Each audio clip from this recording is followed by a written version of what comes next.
from Delaware. Hi, I'm Francine Yaffe. And I'm Ito Yari. And I'm David Brothers, and today we're going to be talking about gender and sexuality. Okay, so a person's identity is based on a variety of factors. Human geographers have looked at gender as a source of identity. Society shapes spaces based on socially defined gender roles. Gender affects the way we interact with the world. And feminist geography focuses on gender relationships as being central to our understanding of how space is created and arranged. Feminist approaches today are much more likely to look not just at issues of men and women, but also at differences. Not all women are the same, and issues such as age, cultural background, and sexual orientation may affect how a woman perceives and interacts with her world. Some males adopt feminine behaviors, and some females adopt masculine behaviors. Society tends to create spaces that are gendered. A simple example of this is stores for women are decorated differently than men's stores. Additionally, many gyms have a private workout area where women can work out more comfortably. Societal spaces are for men and women change over time. Around 40 years ago, the home was considered a woman's place. Magazines such as Better Homes and Gardens encouraged that stereotype. Now it is more common for American women to stay home and care for children, cook, and housework. According to Malinowski in Afghanistan, women have a life expectancy of 40 to 50 years old. On the contrary, Japan has a life expectancy of 80 to 90 years old. So my question is nature gendered, and in our society, do we think of nature and natural areas as being masculine spaces or feminine spaces? What do you guys think? I mean, like, So like nature, I think it used to be more concentrated in men, because if you look back at like the the 1940s, 50s, even going to 60s and 70s, like the workspace and all those places were dominated by male. But there's countries where like there's for the first time in history, there's a country in Africa where there's like 44% of women in parliament. So I guess that's changing. I don't know. I guess being outside and being like actually doing stuff in nature and stuff like that, that's considered more manly. Because women, like she said, are generally supposed to be in the house. Or at least that's how it used to be. Not anymore, but like that's how it used to be. Like that's just kind of still stuck there on that. Yeah. Okay, if you guys have any answers, feel free to answer. Yeah. Okay. Okay, so next we will review how identity, both in terms of sexuality and gender, are interconnected with every aspect of the world we live in today, from cultures to the economy to geography. I'm going to be talking about sexuality in space. Sexuality in space is a field of study within human geography. The phrase encompasses all relationships and interactions between human sexuality, space, and place, themes studied within cultural geography, and other things such as queer studies, gender studies, urban sociology, and all that stuff.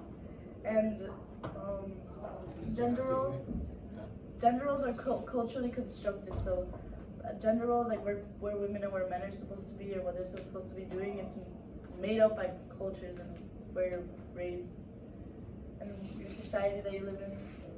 And Sexuality in Space is a book written by geographers Glenn Elder, Lawrence Knopp, and Heidi Nass, and it argues that most social sciences use a subject who's white and male, and it's the heteronormative of disciplines. And that's all I have. Yeah, that's about it. Okay, so I'm going to continue on what she was saying. So, geographers' initial studies of sexuality focus on where people with shared identities live and gather, what they do to create a space for themselves, and what type of problems they cause. Early studies in San Francisco and London focus on how gay men created their spaces and what those spaces meant to gay identities. They looked at the roles of gay pride parades in creating communities and political struggles for access to other parades. As you can see behind me, there's a map that shows the states with the highest concentration of LGBT and the lowest. So you guys see gay spaces in your own communities? They do have a gay pride parade in Miami Beach, and the gay clubs in Wilton Manors. Super fun. You guys should try it. You guys? As well as like the Guys drink free. GSA, the Gay Straight Alliance, a club inside of Prague, which is pretty interesting to see teenagers create their own space for LGBTQ. I don't know if that was common. I guess it wasn't a few decades ago. Yeah, not a few decades ago. Yeah, but it goes back to this concept of like being proud. Be proud of who you are. Yeah.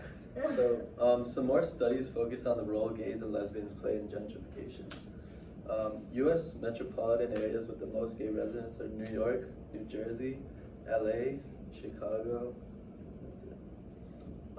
Gary Gates, a demographer, analyzed the United States in 2010 census and found that cities with well-established gay and lesbian neighborhoods fell in the rankings of the proportion of same-sex couples and retirement communities, and smaller cities rose in the rankings. San Francisco, which used to be number 1, fell to 28 Right there. in rankings.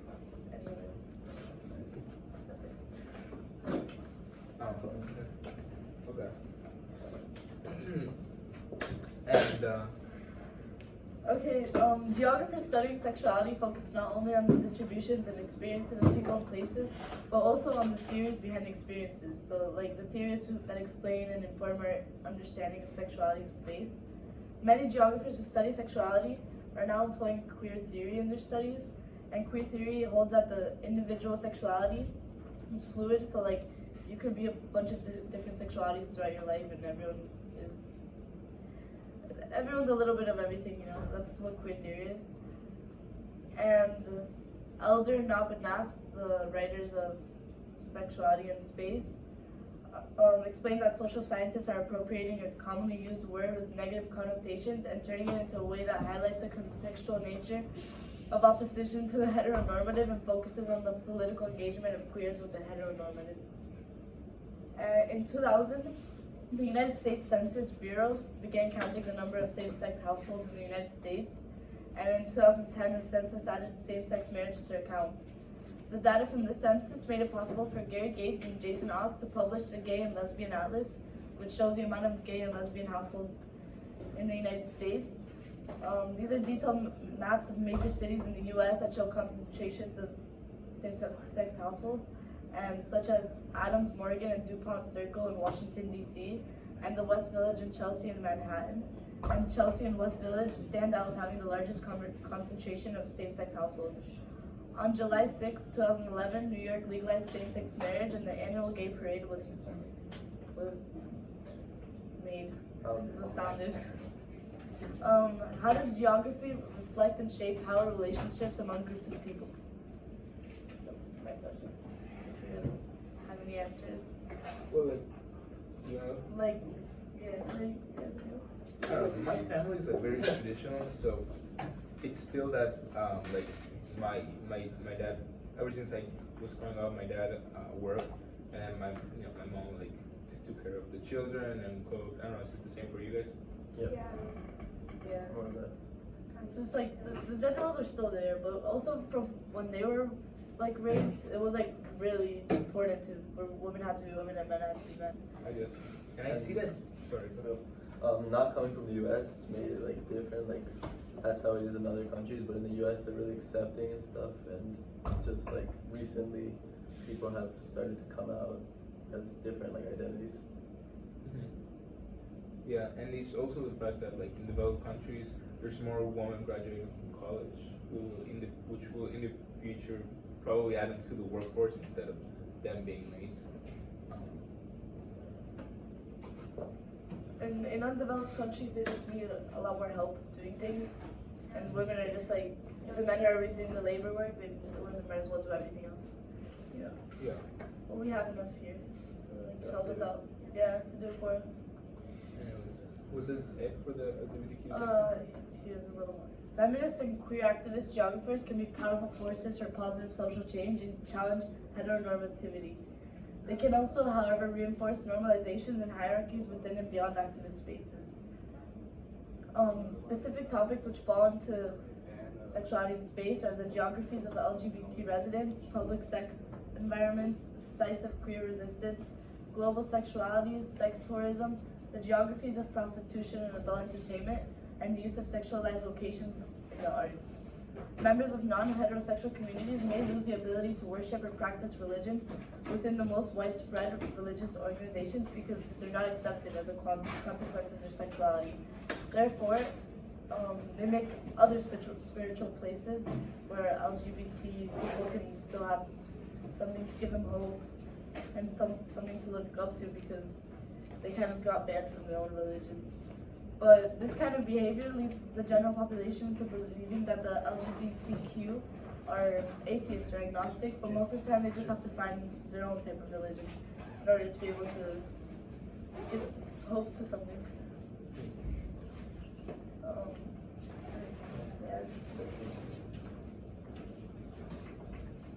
That's it for the LGBT. Yeah, that's it for the LGBT.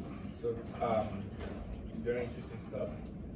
Now we're going to talk about the other half of what we're doing, which is gender. So, thank you.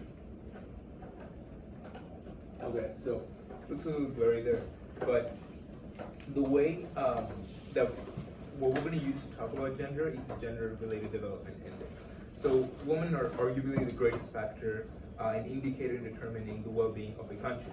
And that is why the Gender-Related Development Index, or GDI, was created. So what GDI does is that it measures the disparity between men and women in areas such as income, literacy, education, and life expectancy. Through explaining some of these indicators, including GDI, we will gain an understanding of how empowered women can improve the well-being of countries, regions, and the world for that matter. So, the first indicator in GDI, and probably the most important, is the economic one. So according to the United Nations, the average income of a woman is lower than the income of men in every country of the world. So in the United States, for instance, the annual income for men in 2001 was $43,000 and $26,000 for women. While the income disparity is seen in each part of the world, however, it does especially affect the developing world in a much larger scale than in countries like the United States. So, for example, thousands of girls in places like India are still being forced into arranged marriages, and in some cases there are disputes over the dowry, which is a gift that women as well as men have to give to their brides before they marry. So disputes over dowry, and when the dowry is not properly settled by the father, which means that it's not good enough what the woman can give to the man, the wife can be subject to brutal punishment, being burned alive or killed by her, for her failure to fulfill the marriage agreement. Women are also seen oftentimes as the burden of the family, and a dowry is seen as a financial agreement, again to pass on that burden to another family. Having to save up for the dowry is often used against women, so it takes a lot because it takes a lot of money to raise them, and having to give it away. In addition, any money saved is used to send the boys to school, and then women have to start working as soon as they turn, as soon as their bodies allow them to. And that basically creates this woman gap that you can see here. So the clearer it is, the bigger it is. So in countries like Africa and India, where that mostly happens, it's very clear. So yeah, that's the economic indicator. And then another indicator that's extremely important is the social one. So an indicator of women's status in society is whether they are likely to attend schools more than boys. While the ratio in developed countries, like the wage gap, is less. So like in developed countries, it's 99 to 100 men. In developing countries, it drops all the way to 60 women attending schools for 100 men. In sub-Saharan Africa and in the Middle East, only 1/3 of girls attend schools. This is especially troubling, given that without an education, women are left with no choices but to find a male partner and become economically dependent. So as you might have noticed, it all forms part of a cycle, right? So women become women don't go to school, and then they don't have the tools to advance in society, which leads them to become economically dependent on their husbands. So, as your own families, what do you think is that, even though we don't live in developing countries, what do you think were the opportunities for the woman in your family, like your mothers and your aunts?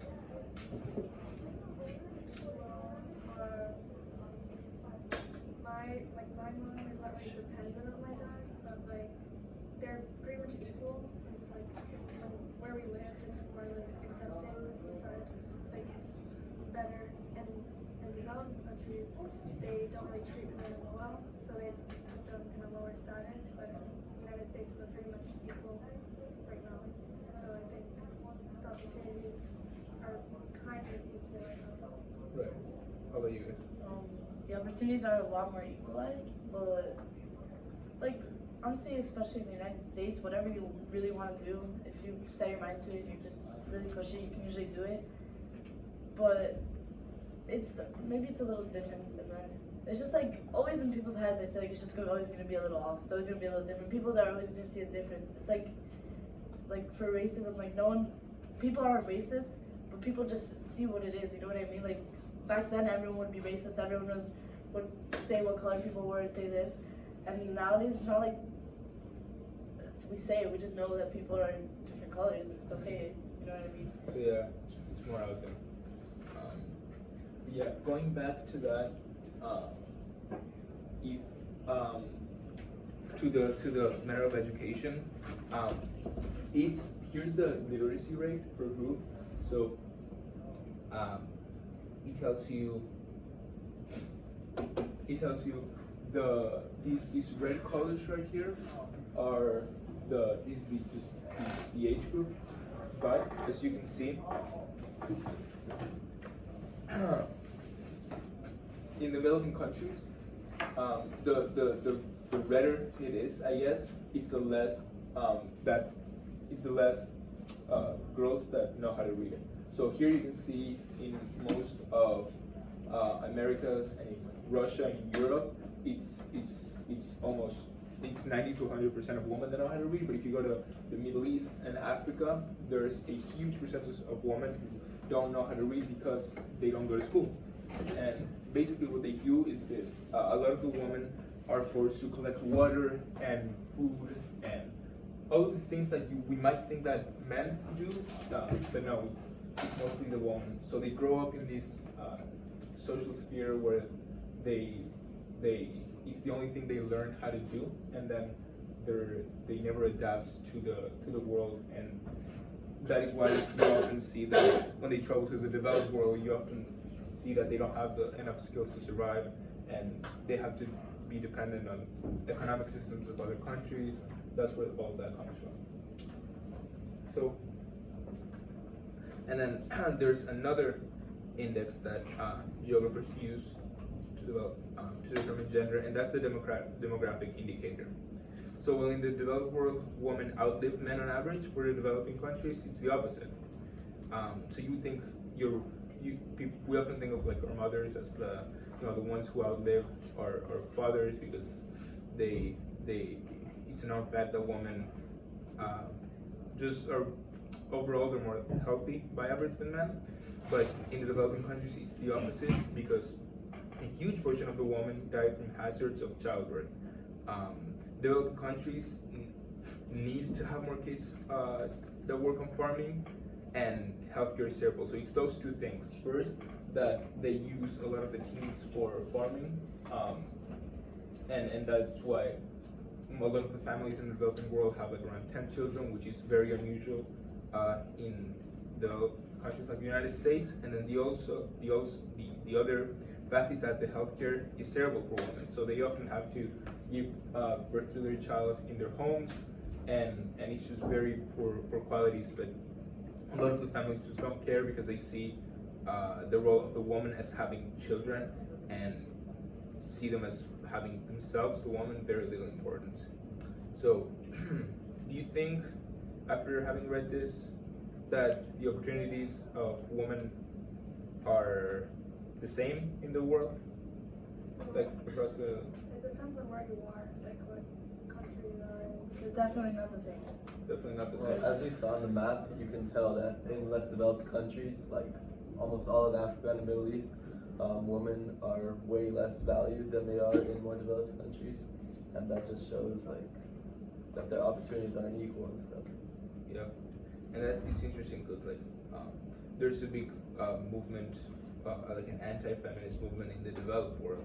But what most of them don't understand is that like the developing world, which is a huge portion of the world, women don't even have. It's not that women are on a completely different scale of inequality, I guess you could say. So, yeah. I guess that covers it pretty well. That's our discussion about gender and geography and gender and sexuality. Thank you for listening.